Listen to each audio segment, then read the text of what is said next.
when these matters came, I had intended to consolidate them, but the lawyers then in a related matter overwhelmed me and said, no, it's a unique case, so I conceded. And then later on, the request came through that I should deliver a physical ruling instead of ECMIS. I think some of the lawyers wanted to see whether I'm still alive. As you can see, I'm not a ghost, I'm still alive. So this is my ruling, or the court's ruling.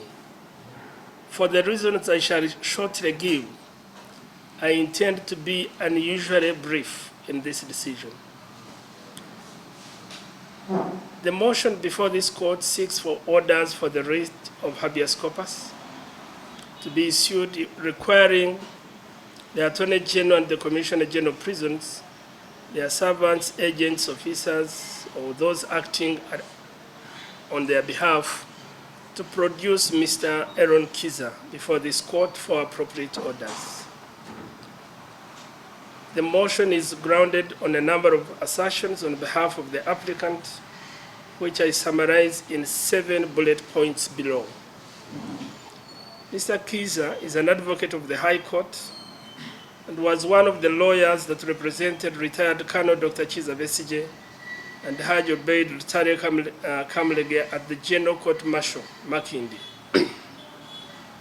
In the course of representing the two persons, he was quickly accused of contempt of court, that's the assertion, convicted and sentenced to 9 months imprisonment at Kitalya Minimax prison, where he is currently being illegally detained by the respondents.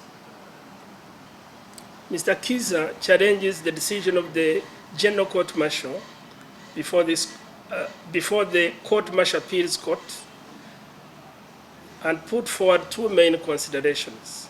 First, that his right to fair trial was violated, and secondly, that the conviction and sentence was illegal and unconstitutional, as had been previously noted by the Constitutional Court, and therefore that sentence and conviction should be of no legal consequence. Indeed, on the 31st of January this year, the Supreme Court agreed with the Constitutional Court, and I quote, the court martials, I put sick because I think there was an error, are not independent and impartial courts that can guarantee a right to fair hearing envisaged under Article 28 of the Constitution. Close quotes. Further, that given the manner in which the court martial is currently constituted, these courts and related ones are incapable to try civilians, and impliedly, Mr. Kizza's appeal could not be heard and determined by a related military court in exercise of its appellate power. That Mr. Kizza's continued detention on the basis of an illegal and unconstitutional conviction and sentence is against all the tenets of constitutionalism, and I quote, rule of law and good governance, end of quote. Considering that this court is now clothed with inherent powers and unlimited jurisdiction to adjudicate this matter and grant the orders sought for, the interests of justice demand that the court orders for his unconditional release from the illegal detention. I've noted the representation, and I state that as a practice of this court, we do appreciate the contribution of counsel on both sides, but where I do not adopt the arguments made by either side or the authorities, it's not out of disrespect, but because of time and space considerations. Now, from the motion papers, the reply thereto, and the arguments advanced by counsel, it is clear to me that the complaint before this court focuses on one main question: whether on the basis of the decree of the Supreme Court, the applicant adopted the correct procedure to challenge the conviction and sentence of the General Court Martial. Deposition by the parties. The motion is supported by the deposition of Mr. Ronald Samuel Wanda, one of the applicant's lawyers. The motion is also opposed by Colonel Raphael Mugisha, the head of prosecutions in the Uganda People's Defense Forces, or UPDF, attached to the Joint Staff Legal Services. As is the practice of this court in matters of this nature, I've elected not to repeat a lot of information already on record.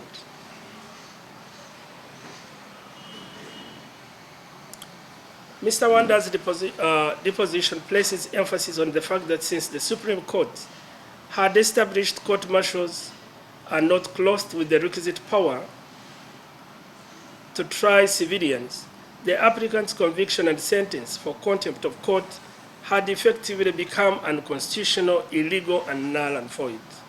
He makes a point that, and I quote, once a given court has been declared to have no jurisdiction, the sentence and orders made by such a court are a nullity, and as such, the continued detention of the applicant amounts to a violation of his right to personal liberty, end of quote.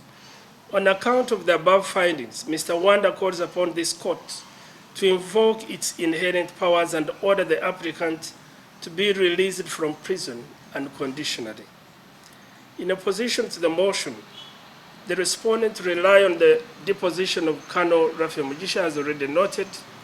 I have likewise elected not to dwell so much on much of his deposition, especially in paragraph 2 to 7,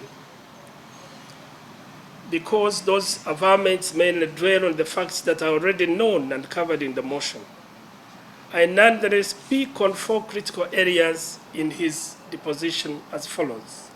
Number 1, Colonel Mugisha insists that on the 7th of January 2025, Mr. Kizza was found guilty of offense of contempt of court by the General Court Martial and convicted and sentenced to a term of imprisonment of 9 months at Kitalya Minimax Prison. Mugisha is aware that the Supreme Court orders in Honorable Michael Kazibaguruka, among other things, were that, and I quote, this judgment shall have no retrospective effect on any convictions made and sentences imposed prior to the date of this judgment, save, and there is emphasis, where conviction and sentence is being challenged in a court of law, end of quote. It is his averment that whereas the Supreme Court decision had invalidated the trial of civilians in the General Court Martial, a conviction and sentence of civilians by the General Court Martial would remain operational until such a time when a formal challenge against such a conviction and sentence had been formally made in a court of law in exercise of its appellate jurisdiction. Had formally challenged the decision before the General Court Martial, the averment went, the Court Martial Appeals Court, the averment went, the present motion is improperly before this court. Examination. I have considered the arguments of both parties, and to the extent that both sides locate their arguments in habeas corpus as a principle, and mainly on liberty as a constitutional value, I have elected not to dwell so much on those arguments for the reasons I will explain in the decisions later.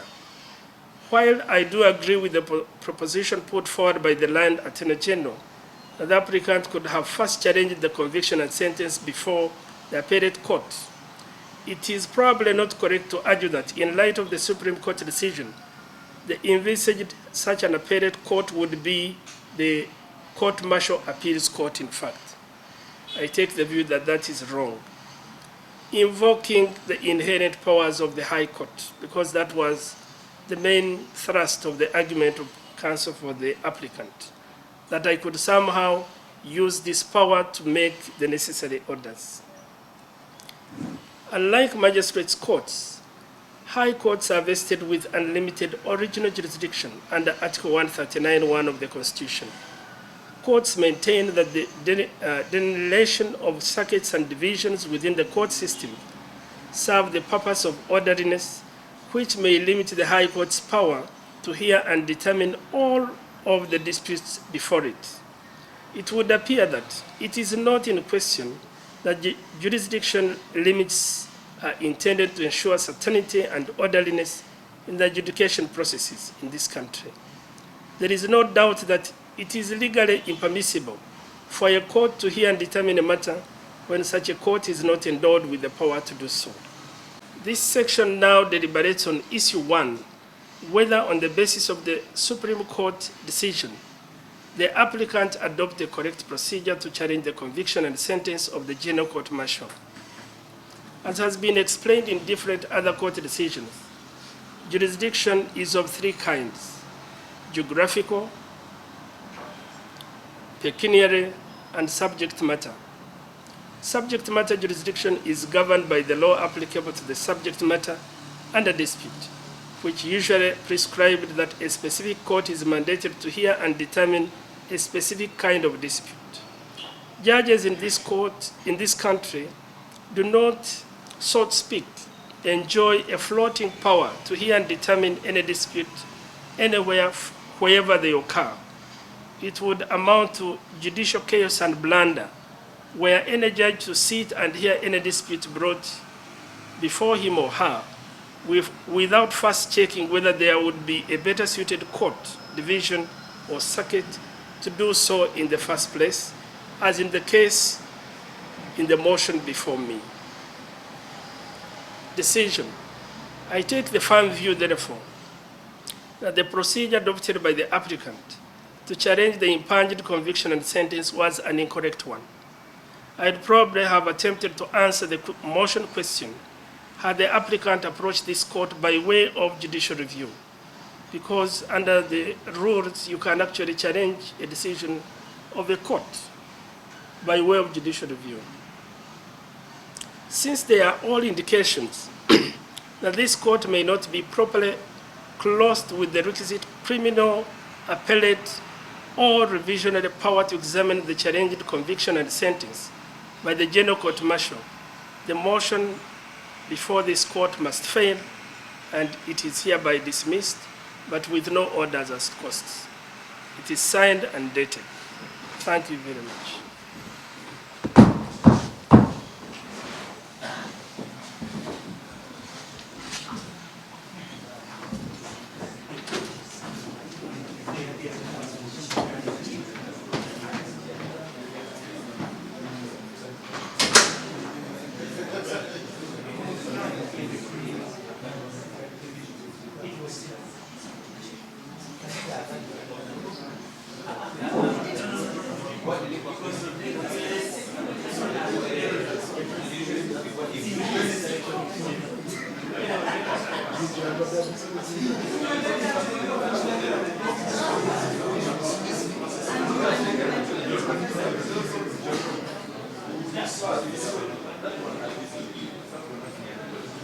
For our client, Eron Kizza, we had applied, giving reasons why we thought that this court had all the powers to release him, given the fact that he was tried and convicted without any form of a hearing. He was convicted without any chance to be heard in mitigation, and we thought that those proceedings were nullity. And for all those people who challenged the decisions of the court or the sentences, the Supreme Court ordered that they were also to take benefit of the January 31st judgment. Of course, court has given a ruling dismissing the application. It didn't go into the merits of our arguments or the replies, but it was of the opinion that it was not vested with the powers to hear this kind of application. Something which we disagree with, but which we respect because it's a court decision. We already have instructions to apply for bail from the High Court, but we are also going to consult him on the next steps because we shall explore every possible way to see that he gets his freedom. We think that it's a dereliction of duty on the part of court, because court should never close its eyes or ears or doors to any person who is seeking a remedy, like it did in this case. So given that this is a human rights matter, we think that, of course, it's unfair, but we respect it and we shall look for another lawful remedy. Tubadde tuzze okufuna ensala ya muganda waffe Eron Kizza, era nga twawaayo ensonga nga tulowooza nti obusibe bwe yali bwali bukyamu kubanga kooti yasazaamu byonna ebyakolebwa court martial naddala kwabo abantu abali basingisiza emisango ate nga bawakanyiza ebibonerezo ebyo nga ye era nga twali tugamba kooti nti kooti enene obuyinza obumuyimbula kubanga kasita ekizuula nti ensonga ezo zaali ntuufu nti yayisibwa mu ngeri y'okusibibwa nga tavunaaniddwa n'asindikibwa ku kibonerezo ate ekibonerezo ekyo n'akivunaana n'akiwakanya era nga ate si munnamagye. Omulamuzi agambye nti tajja kgenda nnyo mu nsonga oba tuli batuufu oba bakyamu naye ye ng'alowooza nti kooti ye terina buyinza kuwuliriza musango bwe guti era tagenze mu nsonga zaffe oba bali ze baayanukula naye agenze ku nsonga nti alowooza ye mu ntaputa ye eya ensala ya kooti y'amagye kooti ye si erina obuyinza okusalawo oba okuyimbula abo abaasibibwa kooti y'amagye. Ensala tetunagifuna yonna naye byatuyitiddemu mu bumpimpi.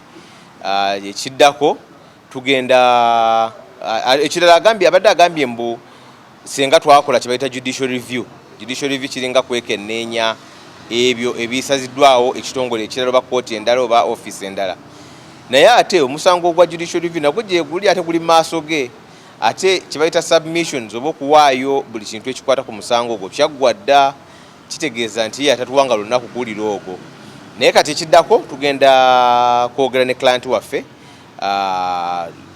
tulabe ki ekiddako naye nga mpozi yatuwadde dda obuyinza okusaba tuteekeyo okusaba kw'okuyimirirwa mu kooti enkulu eya Uganda era ekyo nakyo tugenda kikola nga bwe tunoonya ekkubo lyonna okulaba nga ayimbulwa mu busibe buno obukyamu.